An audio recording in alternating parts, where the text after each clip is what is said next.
So now we're on Daf Samach Omid Beis. So now we're talking about a case of a chavis, a cask of wine, the ifak li'orcha.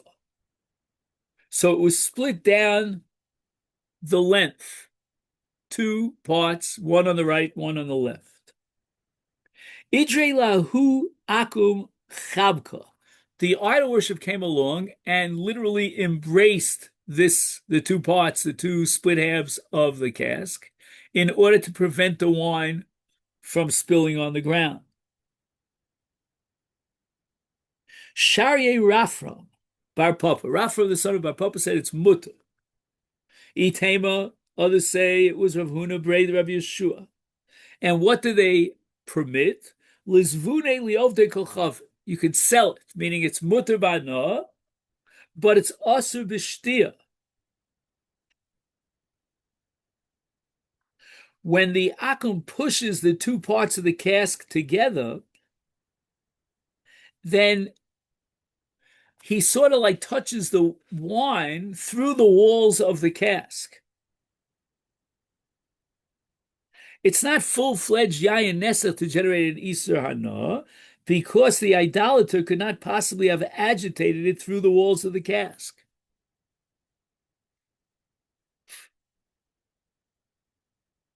V'hani mili. When do we say that it's yayin nesach partially and therefore it's asur b'shtia? That's only the paka li'orka. Aval lefusya. Now again, I'm not exactly sure how this happened, but instead of the cask splitting from top to bottom vertically, it was split down the middle, half on top, half on the bottom, horizontally. Is afilu b'shtia shori my time of ma'isa levena ka'ovid.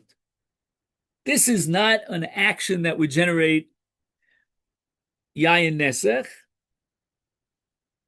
and the top half of the cask is really resting on the bottom half of the rest of the cask.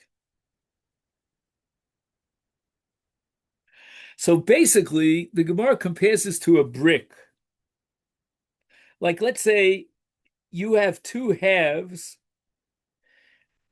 and you want to make sure that they are together, so you put a brick into the hole that separates them for the two. In the Nimshal here, since, as we said before, the top half of the cask is resting on the bottom half, and the two halves are not spread apart, then the idolater just uses his weight to close the crack between the halves. So he's basically like plugging it up so that the wine doesn't fall away.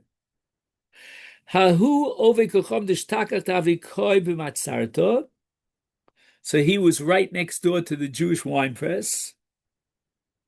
And in the meantime, all the grapes had been brought and pressed, and the wine flowed down into the cistern, as we said before. But here, in this case, there was still residual wine. And the question is whether or not we have to be choshesh that maybe the guy touched the residual wine.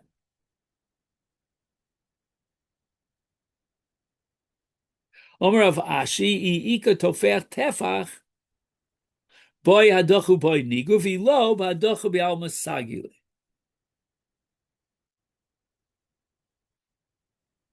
So there are two concepts here that each have to be understood independently, and then they overlap here in this case. One concept is called Tofech Latpia. Like, let's say you wash a garment, it's sopping wet. So if that garment comes in contact with something else, then the moisture is now attached to the something else. But then there's something called shalolat piach. You took that wet garment and you squeezed out the water. There's still some dampness to it, but it can't get anything else wet because it's just a damp towel or a damp shmata.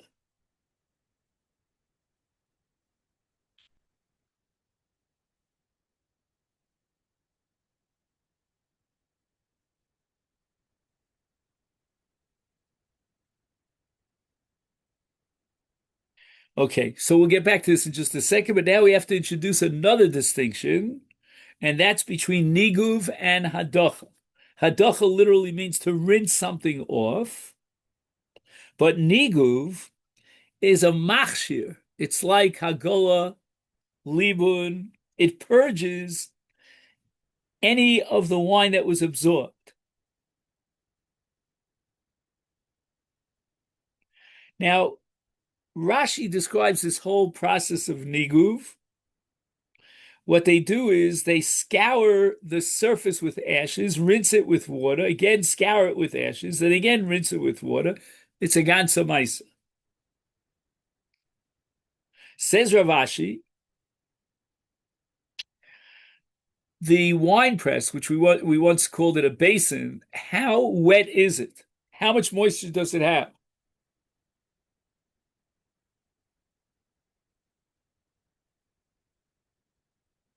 Maybe something that comes in contact with it would slightly get moist, but it cannot transfer that wetness to a third object. That's called tofer shalom in aslapia. So the moisture is not deemed significant to serve as a connection between one liquid and the other. So the residue on the surface is not joined with that which is absorbed down below on the floor of the basin. All right, let's look at the Mishnah. Oved kochavim shenimtza omed b'tzad habar shel yayin. So now we find an idol worshiper standing next to the bar. Im yesh lo milva olav. If the idolater is the owner of an outstanding loan, meaning the Jew borrowed money from the guy, then also the guy is going to take advantage of the situation. He's going to take out some of the wine, or at least put his hand in the wine and agitate the wine of the cistern, because the Jew, even though he gets caught doing so, the Jew owes him for the milva. Now, many Rishonim say that the guarantee was from the wine itself, like the wine is meshubad. It's almost as if the guy owns the wine, and therefore he can generate an iser of yayin nesek. But ein lo milva olav. If, let's say, the Jew does not owe this guy, this idolater, any money, he never took a loan from him, then mutter.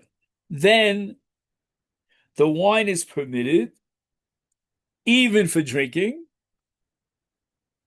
because he's going to be afraid to touch the wine. He has no bilus, no connection to the wine, no shibud on the wine. Mishnah continues.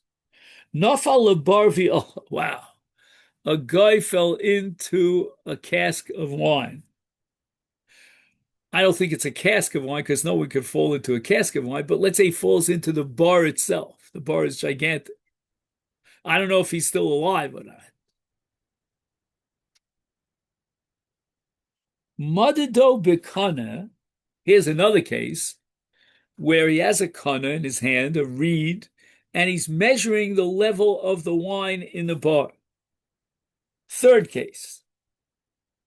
Hitis es atzira bekana.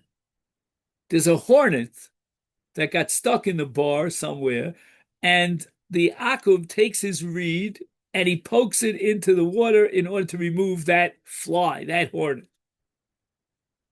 Another case. Oshahaya matpiach al pi chavis musachas. So he was tapping on the top of the cask. Bechol elu hayamase. We had incidents that took place in all these cases. You see how relevant and contemporary yayin nesech was at the time of the Mishnah. The amru yimach. The Rabbanan said, you know what? It's only half yayin nesech. It's not a full-fledged iser yayin nesech, but it has enough of a status of yain nesach that you're not allowed to drink the wine. Rabbi Shimon Matir, Rabbi Shimon says you're allowed to drink the wine, and the Gemara is going to go through an analysis of this machlokes. Next, the Mishnah says notel sachavis uzraka bechamoso lebar. So the guy was angry, and out of a fit of anger, he took a cask of wine and threw it into this bar. So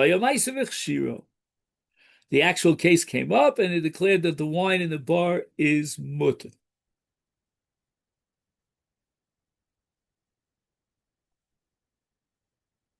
He threw the cask out of anger, not because he wished to touch the wine, or even indirectly touch the wine by throwing the cask into the bar, and we'll have to see the sugi. Okay, now the Mishnah differentiated between the guy who is the bailim of the wine to collect a chov, a loan that the Jew had borrowed money from him. Amar Shmuel v'hu sheyesh lo milveh al oso yayin. That's what we mentioned before. I mentioned the name Rishonim. The Rishonim were the ones who pointed out Shmuel, and that we accept Shmuel's interpretation, that it's considered the wine of the Akum. The Akum considers himself the owner of the wine because there's a lien, L-I-E-N, on the wine. And a shibud is considered a miktsas kinyan, like as if he possesses the wine. So it's not like he's asering somebody else's wine, because then we apply the principle of Eino Osa Dovashen Shalo, he doesn't have bailus. So no, he has bailus. Why? Because he has a milva on the wine itself. Omer Avashi, Avashi wants to support Shmuel. Masnisan Nami Deka. We could read it carefully into our Mishnah. Nisnan, we learned in our Mishnah. Everything okay? Hametayer Yeno Shel Ovi Kochav Enosno Bershuso. So let's say a Jew produces an idol. I'm sorry. Let's start again.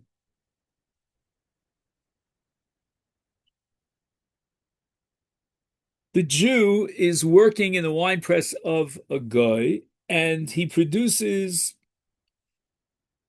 wine on behalf of the Akum, but it's in a state of purity. In other words, I guess he has control over the fact that no yayin nesach will go in there. Just 1 second.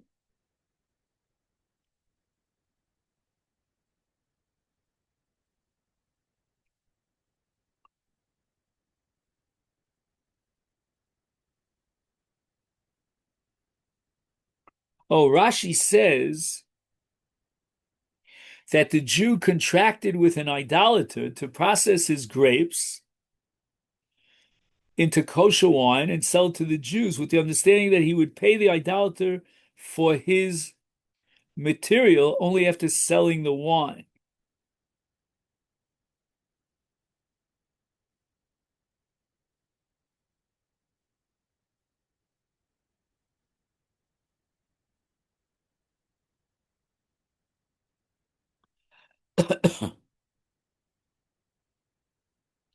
So he's not going to pay, the Jew is not going to pay the idolater up front.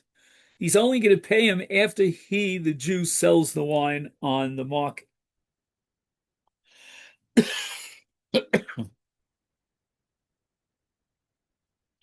this is a Mishnah on Daf Samach Aleph.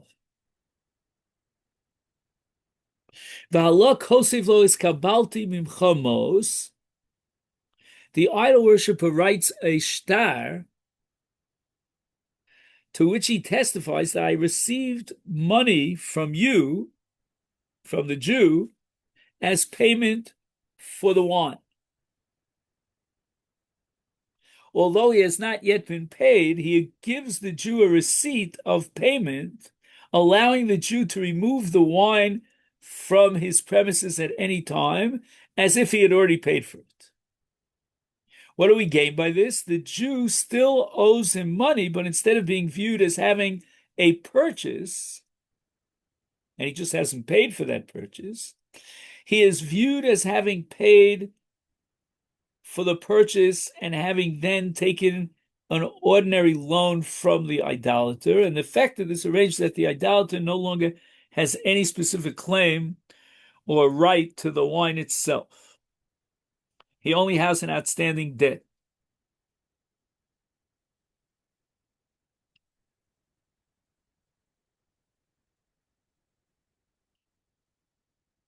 So again, it's as if the Jew had already paid for the purchase, and now he has a loan. But the loan does not generate a shibud on the wine itself. Avalim yirtze Yisrael lahotzi v'ein menicho ad she'yitein lo mos. If the arrangement was that the Jew would not remove the wine, that was the agreement. And in this case, the guy says, I'm not going to let you, take the wine and then sell it on the market. First, you have to pay me for it.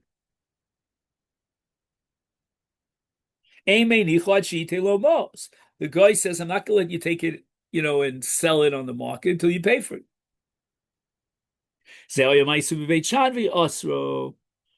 Why is this asur? Very simply, the concern is that the idolater made a libation with this wine. The idolater has a security lien on the wine, and until he's paid, he's not going to allow the Jew to have access to the wine, and therefore he considers it as if it's his own wine, and he can deal with it the way he wants to, and he could use it for a libation. Even if it gets caught, taking wine out of the possession of the Jew, he's just going to say, well, wait a minute, I have a lien on this wine because he owes me payment for the wine. So Gemara's medayik. Taima di ein menicho. The reason why it's called yayin nesech is because the idolater does not allow the Jew to remove the wine without first paying him, and therefore he's holding on to the wine as a security for the debt. The implication is that if the guy would allow the Jew to take the wine and hold off payment, delayed payment, and he's not holding the wine anymore. The guy is not holding the wine anymore as security for the payment because he allowed the Jew to take the wine, then share it. So even though the Jew owes him money for the purchase of the wine, that's considered a separate loan. Shmamina milval also yayin be'inon. Shmamina. Nafal a bar v'ola. Right, the guy fell into the bar. Amrav. Right, we said you're allowed to sell the wine. Amrav papaloshanu elisha ola mace. Only if the akum drowned in the wine.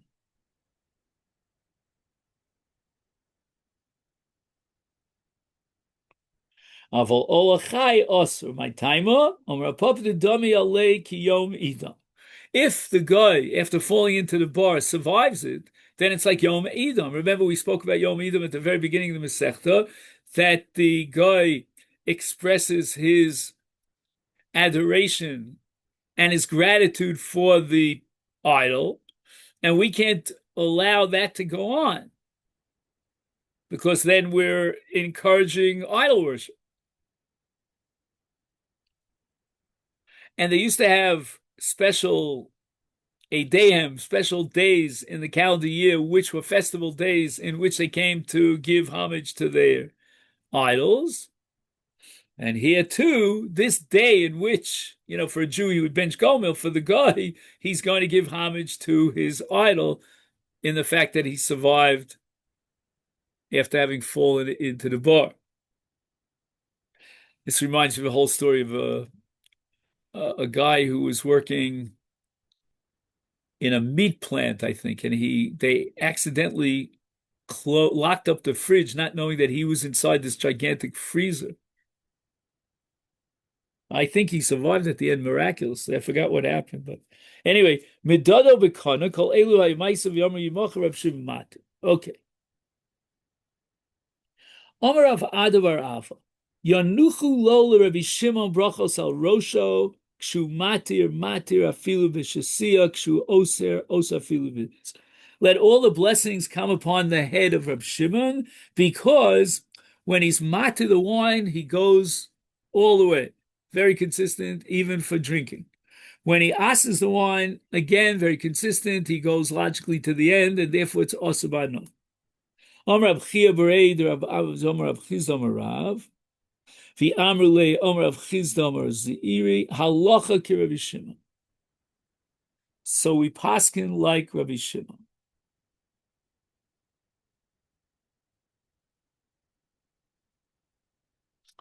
Okay, so let's go back for a minute to Rabbi Shimon. Rabbi Shimon maintains that wherever there is no concern that the idolater may have performed libation, the wine is permitted even for shtir. He disagrees with the Chachamim in that there's a separate prohibition of drinking the wine of goyim mishum chasnas, because we might intermarry, and the chachamim will asa the wine for shasia, even if there's no chash of libations, because of the social element.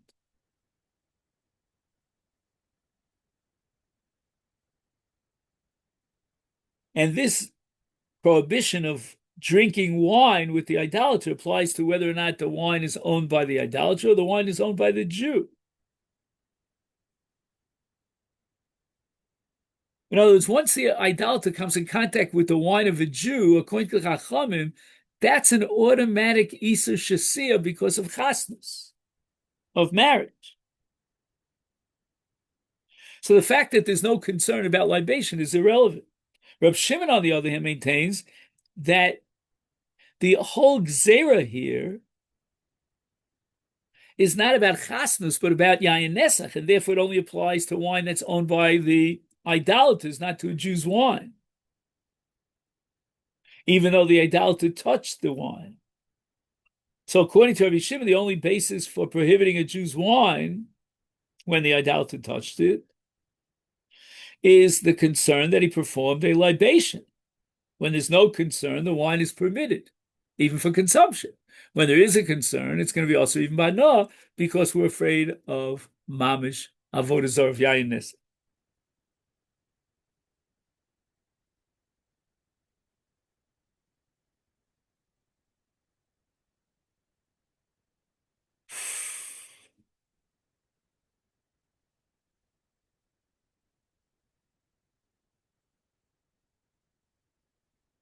Where am I? 1 second. Yeah. Not al chavis uzraka b'chamosa. The Mishnah says he got angry and he threw a cask into the bar of yayin. V'hichshiro, and they said it's mutter. Amar Av Ashi, kol shebezav tameh, v'yovi kochavim ose yayin nesach. Kol shebezav tar, v'yovi kochavim ena ose yayin nesach.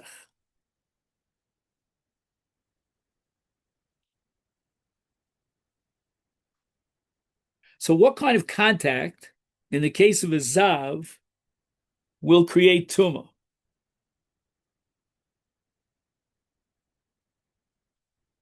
And that is physical contact, but not by throwing articles at them. And therefore, kol shebezav tar, b'yovi mena osi yayin nesach, when the guy throws a cask into the wine, that doesn't create yayin nesach because it's kol shebezav tar.